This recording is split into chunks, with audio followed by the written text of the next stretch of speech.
Kia ora, I'm Amanda Gillies, and today on The Detail, a right royal drama, but not from the fictional pages of The Crown, The Tudors or Bridgerton. This is real life and unfolding in real time in the UK. The funeral of Catherine, Duchess of Kent, was shockingly shattered by the sound of loud laughter from the disgraced Duke of York, Prince Andrew. A tone-deaf display that left his nephew, the Prince of Wales, looking visibly uncomfortable and appalled. Multiple charities have severed ties with the Duchess of York after it's emerged she wrote an email to the sex offender Jeffrey Epstein calling him a supreme friend. Big question for many people this side of the pond, Sweet, is it time for the King to cut the Yorks adrift for good? Because it would be fair to say it's beyond embarrassing, isn't it? That's Chapter 1. Here's Chapter 2. Let's move things on to this Harry claim about sabotage. Prince Harry has clashed with a London tabloid once again, rubbishing reports about his recent meeting with the King. Any hopes of Prince Harry returning to the royal family appear to be dashed. The palace was quick to shut down rumours of a royal comeback. Chapter 3 is a page-turner with an unexpected twist. Richard Eden titled one of his headlines, "There's a sinister establishment plot to undermine Prince William and Kate and bring back Harry and Meghan." Chapter 4 features everyone's favourite, villain. President Trump and his wife Melania sat down to a lavish banquet at Windsor Castle. But it's off to a shaky start, with towering projections of Trump alongside paedophile Jeffrey Epstein beamed onto Windsor Castle by protesters. Say it loud, say it clear, Donald Trump's not welcome here. So, scandal snubs, outcries, objections, bans and bust-ups. And this is just in the past few weeks. So what is really going on at the House of Windsor? And can it survive all the drama? Is the royal family still relevant or popular? And just how rare is it when royal members clap back at rumours? To answer this, I talked to the man who actually has insight into the royal family. Dickie Arbiter, Arbiter, former Buckingham Palace spokesman, now royal commentator. Do not use the word expert. He may not consider himself an expert, but Dickie Arbiter knows his royal stuff. And he says while the family is much smaller in size, the working royals are still relevant. There are not many of them. When you think about 10 years ago, there were 15. Now there are just 7. There's the King and Queen, the Prince and Princess of Wales, the Duke and Duchess of Edinburgh, and the Princess Royal. So they're fulfilling a massive role up and down the country and abroad, and they're riding the popularity poll pretty well. There are dramas, but it doesn't seem to affect the popularity of the working royals.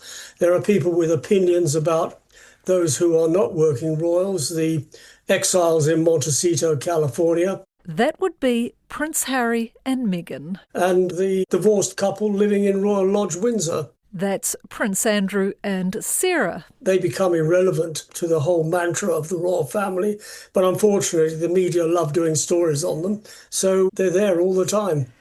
And we're amongst those media who love doing stories on them. I just want to kick off with Sarah Ferguson. What is the latest with her? Because obviously there's this Epstein email scandal. She had done her "I hate Jeffrey Epstein, he's a paedophile," and then she sent a private email saying, "Thank you very much, Steve, for paying off my debts. I love you. I only said it because of this, that and the other." 7 charities in total, including the British Heart Foundation, have cut ties with the Duchess. How is that impacting her and also the wider royal family? Well, it's not impacting the royal family at all. It's impacting her and also her ex-husband, Prince Andrew. But the impact on the royal family, it's not even denting their popularity. She hasn't been a working royal since 92. And she's been doing her own thing. However, I did see her front and centre with Prince Andrew at the Duchess of Kent's funeral. Will they be, do you think, turning up to any more royal events, or are they going to be sidelined after this latest scandal? Well, the King's virtually told them to disappear. I mean, those optics were bad. The Duke of York and his ex-wife turning up at the front door of Westminster Cathedral. The optics are horrendous. And anybody with a certain amount of decency and common sense would, by all means, yes, go to the funeral because the Duchess of Kent was family. But going through another door, there are umpteen doors at the Westminster Cathedral, but sort of trying to hog the limelight by arriving at the front door and then trying to engage in conversation with Prince William after the service is just, it beggars belief. You can't believe that somebody with a smattering of intelligence would behave like that. But following that, the King's basically let them know that they should disappear. What about Harry, Dickie? Is it time for him to disappear? Because he seems to be reappearing and it just seems to be drama non-stop. Well, it is drama non-stop. Harry has a wonderful knack of hijacking events. When you think that when he came over here, he had a number of engagements, one in London and others up north in Nottingham, and he managed to be the old Harry. And it's amazing how he can put on the old Harry when his wife is not around, and yet sort of hijacking the sort of media coverage away from the Prince and Princess of Wales, who were doing some sterling work when it came to deprived children with mental health issues. And it's just unfortunate. Harry will inevitably try to dip in and dip out. He wants, or he alleges he wants, rapprochement with his father. But it's not as easy as that. There's too much bad blood gone under the bridge. What with Oprah in 2021. Concerns and conversations about how dark his skin might be when he's born. The Netflix series. It was terrifying to have my brother scream and shout at me and my father say things that just simply weren't true. And the book Spare and the odd interviews in between. There's just too much bad blood, and he can't be trusted. He can't be trusted not to run to the media and tell them all what's taken place. And that's why, or it is reported, he said, that he was treated when he saw his father a bit like an official engagement. Unless he can apologise and mean it, then there's not going to be any chink in the armour when it comes to the working royals. Harry, he says, can be an angry man and has battled loneliness in the past, unable to find a partner who could deal with the constant spotlight and scrutiny. And he saw how happy his brother was with his children, and he wanted a bit for himself, and then somebody introduced him to Meghan, and that was the end of it. I don't believe for a moment that Meghan ever planned on staying in the United Kingdom. I think it was always a game plan to go back to the States. And Harry followed. He's besotted, and he will follow her wherever. State of the marriage, who knows? That was one of my questions. I seem to be reading every other week they're in love or they're getting divorced. I think a lot of people are asking the question, what is the relationship? She seems to be keeping a fairly low profile when it comes to doing things together. She's doing her own thing, which is fairly meaningless on Netflix, sort of teaching people how to cook, how to sprinkle petals on food, how to cut tomatoes up in a white dress, how to pack a suitcase, as if we didn't know. But she seems to be doing her own thing, and by all accounts, I suppose it's successful in America. I don't think it has much traction in the United Kingdom. But then Americans love gush. And Harry doesn't seem to appear in those. And yes, he is doing his own thing. And I suppose he's planning on the Invictus Games being here in the UK, because it's in Birmingham in 2027. And I suppose he's hoping that there'll be some presence of the royal family. 2 years is a long way away and a lot can happen. He seems to be courting still that he wants to be half in, half out. And after his recent trip, the palace put out a statement saying that is not going to happen. How rare is that for the palace to actually come and shut something down? Well, it's as rare as it was at the beginning in 2020 when he said he wanted half in and half out, and the late Queen said, no, you're either in or you're out, but you can't have both. Look, she'd already had experience of half in and half out with Edward and Sophie in 1999 when they got married. He was a television producer, production producer, and she was a public relations consultant. And things went a bit pear-shaped. She got caught in a sting, and it was very embarrassing. And the late Queen put a foot down and said either in or out, and they chose to stay in. So he got rid of his production house and she got rid of her public relations company, and they've been doing a terrific job ever since. So the late Queen had the half in and half out, didn't want it again, told Harry either in or out, and the King's sticking to that. He's not going to go back on his mother's word. Do you think the king actually wants a reconciliation with his son, given everything he's done? Or is this sort of more about public perception than rather private desire, one might say? I don't think it's anything to do with public perception. Look, the king is a father and he loves his son. He's been very hurt by his son and he would like rapprochement. But there are too many obstacles in the way. There's too much bad blood going on down the river. And you can't just turn the other cheek because you turn the other cheek and the other cheek gets slapped. If there is rapprochement, it's going to take a long time and take more than just the occasional visit across from Montecito to London. He's reported to have said that he wants to come back to the UK several times a year. Well, if he wants rapprochement with his father, it's got to be a lot more than that, just coming back to do engagements on behalf of his charities. He's really got to show contrition. And so far, there's been none of that. And therefore, the king is going to be steadfast in, yes, he wants his son back, but on his terms, not on Harry's terms.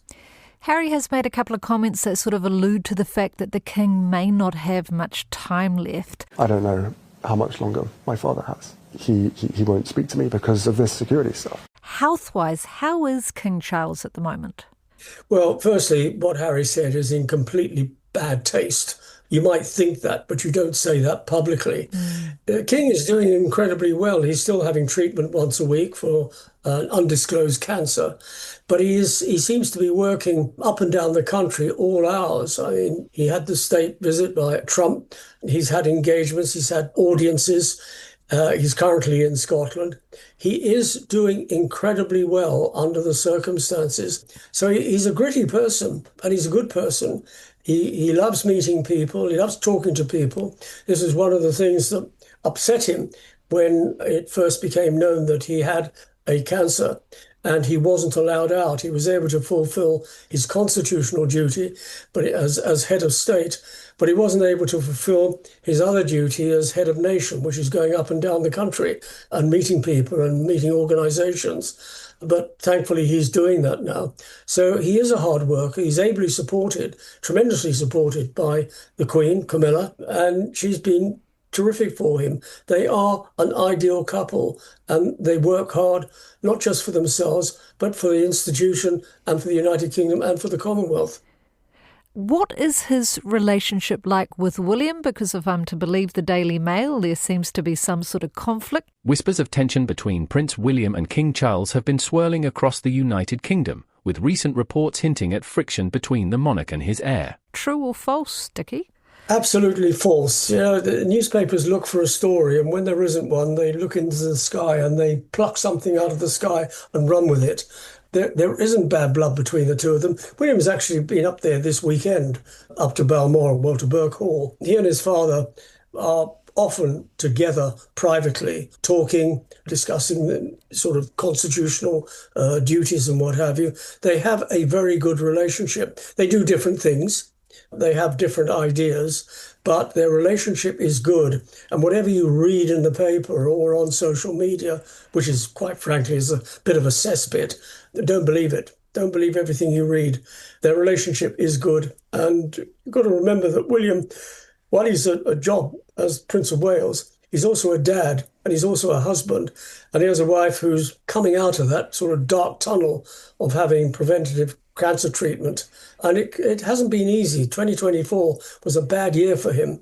And he's just recovering his mantra now in doing what he is doing. And he's doing a very good job. There are those who say he's not doing enough. They're comparing what he does to what the king does. Well, they're two different people. And a lot of work that William does is behind the scenes, doesn't get reported in the court circular. He's not out on the open road. So just because he's not seen doesn't mean to say he's not working. But go back to your question, it is good blood between the king and his eldest son.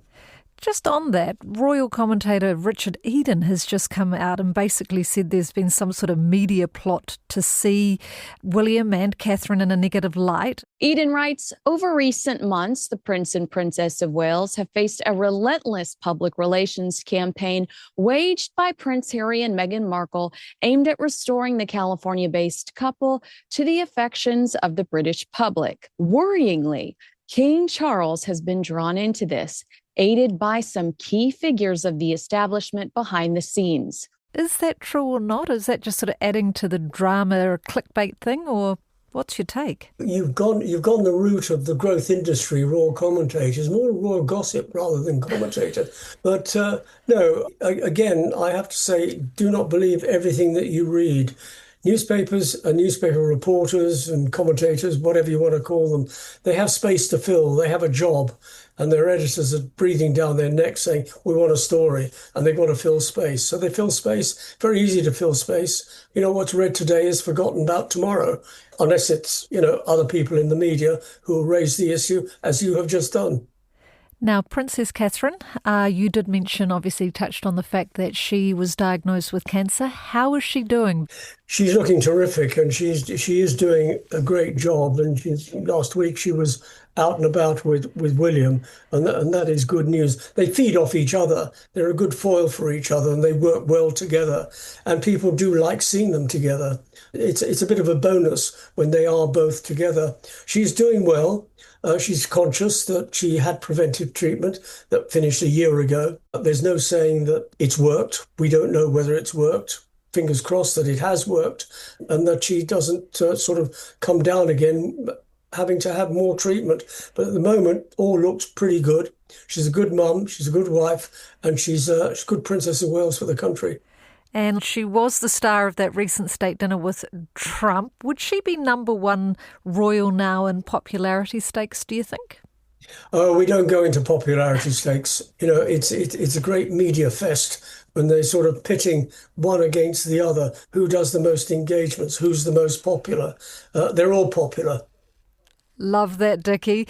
How successful, though, was Donald Trump's state dinner and visit from the palace perspectives and also just from the UK? How did that go down?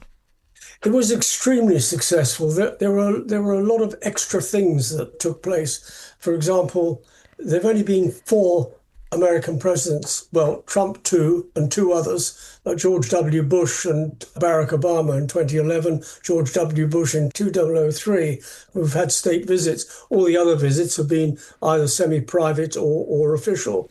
So what happened in this one, the first time ever, has been a carriage procession. Now, it was in a sort of sanitized area from the landing ground of the helicopter back to the castle, and there were no public there.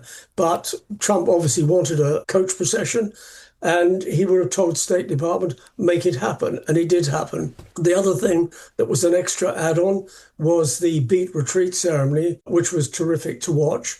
There was also a detail from the American Army, from the uniforms of the War of Independence. And there was a fly past. Never before has there been a fly past on a state visit. The state banquet was good. The whole visit was excellent. A state visit, the likes of which has never been seen before, certainly on an American president. There were more troops on the Guard of Honor and bands than there were for previous state visits. So Trump went away very, very happy. He got what he wanted and some. Though, on the flip side, how much sort of political risk do the Royals run when hosting sort of a polarising figure? It's fair to call Trump that, but by having Trump there. Well, people in the United Kingdom are very sensible. While the Royals are playing host to the state visitor, in this case, President Trump and the First Lady, they know full well that the invitation actually comes from the government. The government tell the King, we want XYZ on a state visit because we want to do business with them. I mean, you go back to the 70s when the government of the day wanted Ceausescu of Romania on a state visit. Now, you don't really invite dictators of the worst sort, but he was. But the government of the day wanted to sell British aircraft to the dictator. So they had the visit. The Queen hated every moment of it, but the visit did go ahead. And did they sell aircraft to the dictator? No, of course they didn't. He just came and enjoyed the fest. So people are sensible. They know state visits are at the behest of the government and not at the behest of the head of state. But the head of state issues the invitation and acts as host during the course of the stay at Windsor Castle in this case. Just wondering, King Charles, do you think he would ever abdicate or step aside for Prince William to come in earlier than normal, than expected? I'm going to interrupt you there. No, abdication's a dirty word. It doesn't happen in the Windsor. Yes, it happened with Edward VIII because he wanted to marry the woman he loved and felt he couldn't do the job without her. But in those days, the church was very strong. The church influenced the government. The government didn't want him to marry a divorcee anyway, not just a divorcee, but twice divorced. The optics are not good for the Supreme Governor of the Church of England, although Charles married a divorcee. So in the 1930s, 36, it was not the done thing, and the church certainly had a hand in the abdication. Abdication is not a word that is in the vocabulary of the current Windsors. So we will see Charles to the end of his days before Prince William becomes King William. Hopefully we will see the King for a good couple of decades. Fantastic. Do you think, though, the relevance of the monarchy as it is in 2025, how much longer do you give it, Dickie? That's a very difficult question. As far as the Brits are concerned, it works for the United Kingdom. What is the alternative? Do you change the constitution and have an executive head of state, or do you have a non-person as a ceremonial head of state? I give lectures on all over the country and all over the world, and I throw out to the audience, who's the president of Germany? Silence, nobody knows. So we have a head of state. Everybody knows who he is. They knew who Queen Elizabeth was. And the countries on the European continent, Sweden, Norway, Denmark, Belgium, Spain, they all have monarchies, and for them the monarchy works, and it works for the United Kingdom. Does it work as a head of state for New Zealand? Well, that's for the people of New Zealand to decide, not the government, the people of New Zealand. We had a referendum in 1999 in Australia. The monarchy is still there. The monarchy is still very strong. And interestingly enough, the Australian Prime Minister had an audience with the King on Saturday. So, it's all working very well. And I see it working very well into the 22nd century. And you don't think Harry, Meghan, Andrew, Sarah won't dent their reputation, won't pull the monarchy or ruin the monarchy in the big picture? Well, we've seen what Andrew and Sarah have done. Probably more will come out. Virginia Giuffre's book is coming out next month. So remains to be seen what's in that. As far as Harry and Meghan are concerned, well, they're a bit of a spent force. They're in the United States. There's no likelihood of Harry coming back to live in the UK. Yes, he says he wants rapprochement with his father. He's saying all the right things, but at the moment, the door is still firmly shut. That's it for today. The Detail is a newsroom production supported by RNZ and New Zealand On Air. Thank you to Dickie Arbiter. This episode was produced by Gwen McClure and engineered by Jeremy Veal. I'm Amanda Gillies. Mā te wā.